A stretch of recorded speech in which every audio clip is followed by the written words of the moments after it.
제가 진짜 콩이 너무너무 싫은데 콩을 드시기 싫으시다. 참 어려운 질문입니다.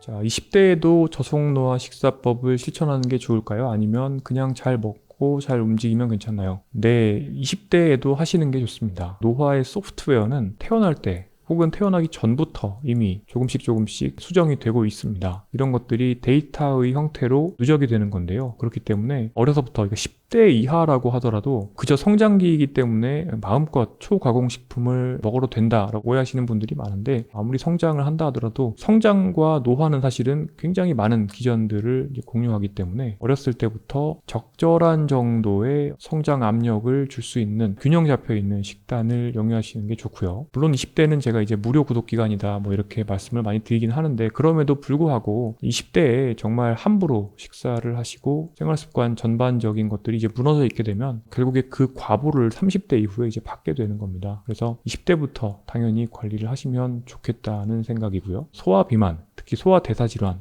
이런 경우가 되면 평생 여러 가지 대사 시스템에 안 좋은 영향을 주게 됩니다. 그렇기 때문에 조금 더 일찍부터 균형 잡힌 생활 습관에 관심을 주시는 게 좋겠습니다. 제가 진짜 콩이 너무너무 싫은데 저속노화 식단에는 콩이 많이 들어가더라고요. 제발 콩 빼고 건강하게 식사할 수 있는 방법이 있으면 알려주세요 라고 하셨습니다. 참 어려운 질문입니다. 이 콩이라는 게 참 여러 가지 좋은 면들이 많이 있습니다. 첫 번째로 식물성 단백질이 풍부하기 때문에 동물성 단백질을 대체하는 용도로 굉장히 좋고요. 그다음에 여러 가지 이제 미량 영양소들이 굉장히 풍부하게 들어있고, 또 섬유질이 풍부하기 때문에 콩을 섞게 되면 혈당 상승도 막아줄 수가 있고요. 그리고 콩이 굉장히 이제 포만감을 많이 주기 때문에 콩을 많이 먹게 되면 결국에 다이어트 하는 데로 당연히 도움이 되겠죠. 그런데 이제 콩을 드시기 싫으시다.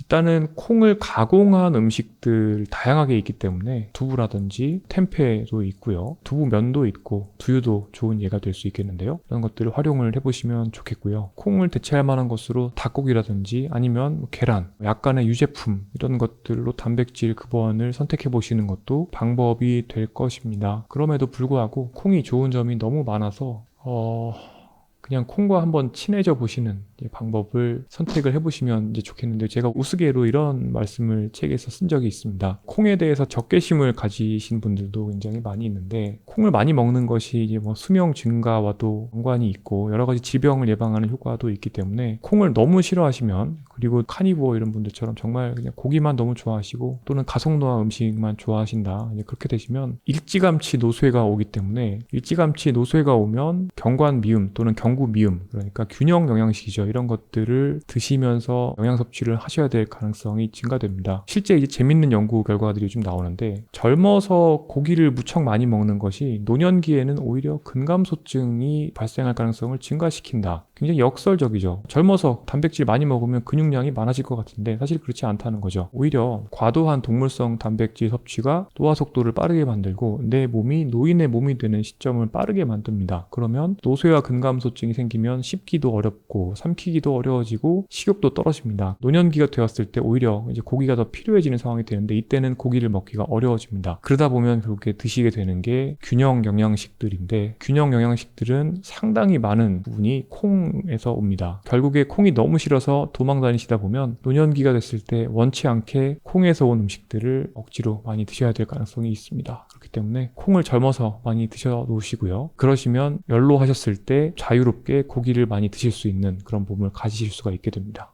저에 대한 조금 크리피한 댓글을 발견하셨다고 합니다. 제가 렌틸콩을 라면에 넣어 먹는다는 거죠. 사실입니다. 렌틸콩을 넣고 끓인 라면의 맛이 어떤지에 대해서 궁금하다고 하셨는데요. 저는 이제 장거리 달리기를 하고 나면 소금을 보충하기 위한, 그리고 상당량의 탄수화물 보충이 필요하기 때문에 라면을 먹습니다. 그럴 때는요. 탄단지 구성이 라면이 아주 나쁜 것은 또 아닙니다. 그러니까 달리기 후에 탄수화물 보충용으로, 칼로리 보충용으로, 소금 보충용으로 먹기는 나쁘진 않은데, 저는 그냥 라면의 탄단지 밸런스를 약간 중화하면서 추가로 이제 섬유질도 좀 많이 넣어서 먹고 싶기 때문에 이제 렌틸콩 통조림 하나를 그냥 까서 라면에 넣어서 이제 먹을 때가 있습니다. 그렇게 맛이 없지 않습니다. 사실은 렌틸콩 통조림만 그냥 퍼먹어도 이게 소금이 들어가기 때문에 고소합니다. 그리고 여기에 이제 라면 스프가 들어가기 때문에 당연히 더 맛있어지죠. 포만감도 굉장히 오래 느낄 수가 있고 맛도 그렇게 나쁘지 않습니다. 실제로 한번 드셔보시면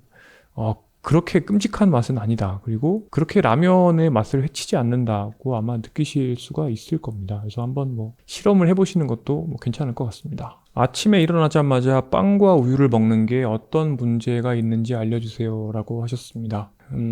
아침 식사는 저는 정말 중요하다고 생각을 합니다. 별도의 영상에서 아침 식사에 대해서 다룰 예정인데요. 아침을 만약에 시리얼과 우유, 빵과 우유, 거기다가 오렌지 주스 이런 식으로, 사실은 이게 옛날에 이제 미군들이 이런 식으로 아침 식사를 하셨던 거잖아요. 어떻게 보면 전쟁 나갈 때 신체 활동을 굉장히 많이 할 예정인 사람들이 이렇게 식사를 하시는 거는 별 문제가 없을 수도 있습니다. 그런데 대부분의 현대인들은 이렇게 드신 다음에 앉아서 일을 합니다. 아침에 혈당을 빠르게 올리는 음식들을 채소도 없이 드시게 되시면 업무 효율성도 떨어지고, 아침 8시에 이렇게 밥을 먹으면 한 아침 10시 반, 11시가 되면 정말 배가 너무 고플 수밖에 없습니다. 또 이때 스트레스 호르몬도 나오고 식욕 촉진 호르몬도 나오게 됩니다. 그러면 점심은 쓸데없이 조금 더 과식하게 될 가능성이 높아집니다. 점심을 그렇게 해서 더 건강하지 않게 단순당과 정제물을 먹게 되면 또 오후에도 졸리다가 서너 시 되면 되게 배고프고, 그러면 또 간식 먹고 저녁도 폭식할 가능성이 높아집니다. 그러니까 아침 식사는 정말 하루 종일의 나의 대사 건강을 유지하기 위해서 굉장히 중요하다라고 생각할 수가 있습니다. 그래서 아침에는 충분한 양의 채소와 양질의 단백질, 식욕 억제 호르몬인 렙틴의 분비를 활성화할 수 있는 양질의 지방, 이런 것들을 섭취하는 것이 좋겠고요. 저 같은 경우에도 아침에는 가능한 한 탄수화물은 안 먹고 주로는 이제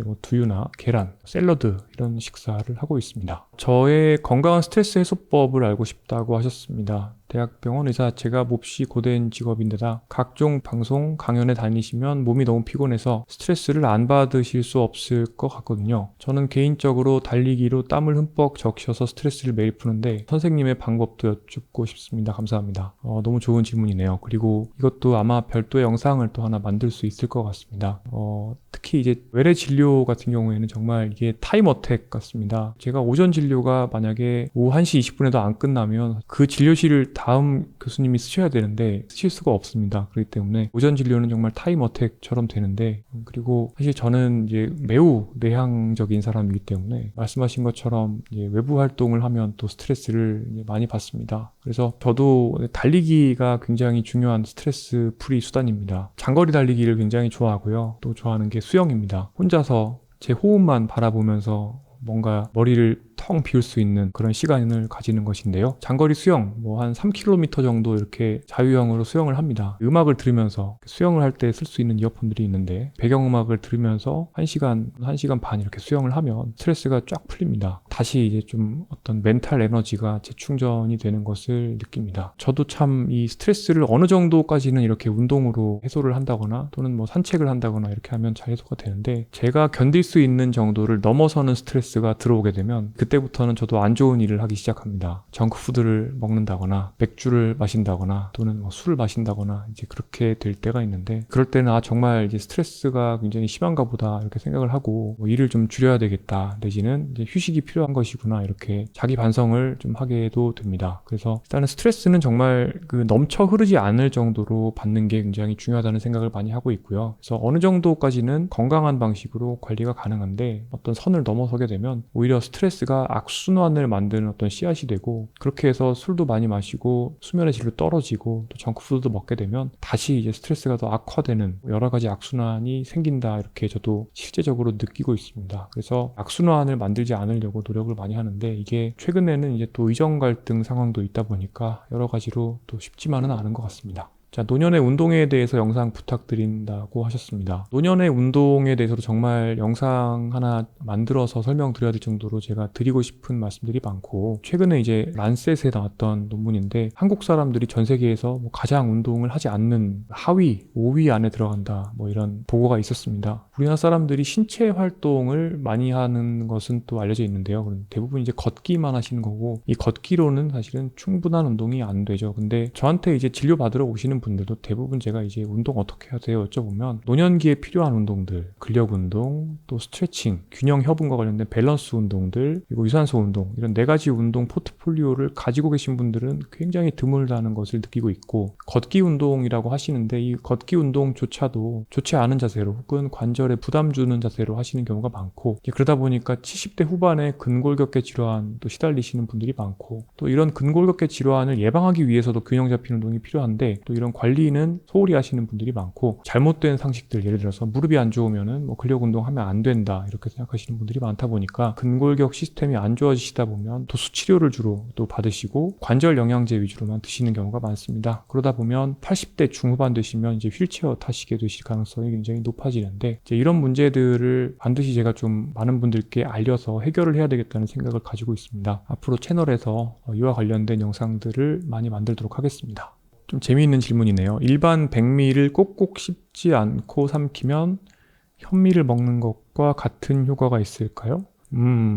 이거는 실제로 실험을 한번 해보면 재미가 있을 것 같으네요. 저 혼자서 하는 것은 사실은 의미가 별로 없을 것 같고, 많은 사람이 혈당 패치를 붙이고 무작위 대조군 임상 연구를 해보면 좋을 텐데요. 이런 연구에 연구비를 지원할 분이 아마 없을 것 같습니다. 제가 이런 걸로 국책과제 연구를 쓰면은 뭐 연구재단에서 돈을 줄 리가 없겠죠. 그런데 굉장히 재미있는 실험이 될 것 같네요. 일반 백미를 꼭꼭 씹지 않는다 하더라도 이게 우리 위 속에 들어가게 되면 위에서 위액을 만나면서 교반 작용이 일어납니다. 이 교반 작용에 의해서 퉁퉁 불어서 소장에 넘어가면 소장에서는 또 이제 아밀라제가 나오기 때문에 엿당으로 이제 분해가 되고, 또 이 엿당이 알파글루코시다제를 만나게 되면 또 단순당, 포도당으로 분해가 됩니다. 그렇기 때문에 꼭꼭 씹지 않고 삼켜도 교반 작용 때문에 크게 이 흡수가 지연되는 또는 혈당 상승이 지연되는 효과는 없을 거라고 생각을 합니다. 비슷한 사례로 저는 뭐 면 요리를 먹게 되면 별로 안 씹고 그냥 먹는데요. 혈당 패치를 그래도 붙여보면 안 씹고 면을 먹어도 정말 굉장한 혈당 피크를 볼 수가 있습니다. 그래서 아마 씹지 않는 것도 비슷하지 않을까, 뭐 그런 생각은 듭니다. 장기간 여행을 떠날 때도 평소의 식단을 계속 유지하시는지에 대한 질문을 주셨네요. 제가 사실은 이제 지난주에 휴가가 있었고 그때 여행을 갔었는데, 그때 식단을 제가 생각을 해보면 거의 평소의 식단과 비슷했던 것 같습니다. 예를 들어서 채소 위주로 배를 채우고요. 단백질을 그 다음에 좀 먹고, 단순당과 정제 국물은 거의 안 먹으려고 노력을 했었습니다. 제가 이제 국내에서 출장을 다닌다거나 이렇게 하면 집에서 상당히 많은 양의 식량을 싸서 나갈 때가 많습니다. 두유라든지 이런 것들은 보관이 용이하기 때문에 들고 다닐 때가 많고요. 올리브오일도 이제 들고 다닙니다. 그래서 저는 일단 가져갈 수 있다라고 하면 상당히 많은 양을 들고 다니는 편이다라고 생각하시면 되겠고요. 예전에는 사실 여행할 때, 박사과정 학생 때 이제 미국 학회를 간다거나 이렇게 하면 정크푸드 위주로 먹었는데, 컨디션이 정말 너무 안 좋고 일주일씩 미국 갔다 오면 정말 2-3kg씩 체중이 불어서 오는 그런 경험을 한 이후부터는 제가 평소에 먹는 식단을 최대한 유지하려고 노력을 하고 있습니다. 추후 어떤 콘텐츠 계획 중이신지,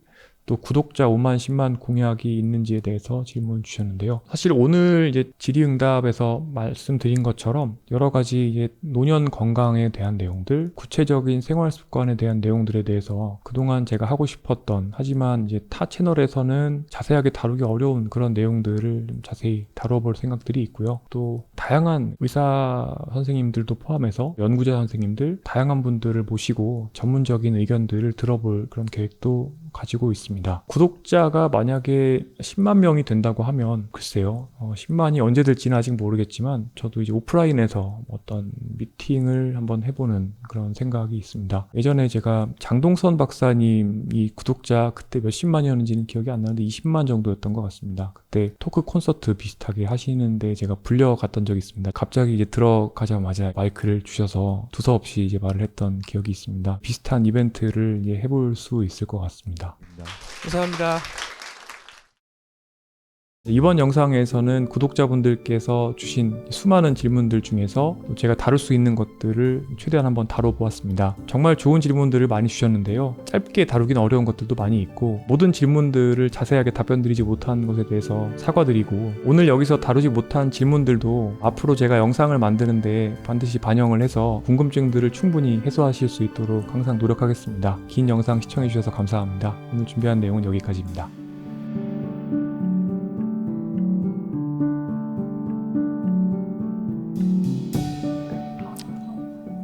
마라탕탕으로 네. 그리고 제작진분들께서 말씀을 주셨는데요. 제가 10만 명이 되면 마라탕과 탕후루를 먹어야 한다고 합니다. 네, 먹도록 하겠습니다.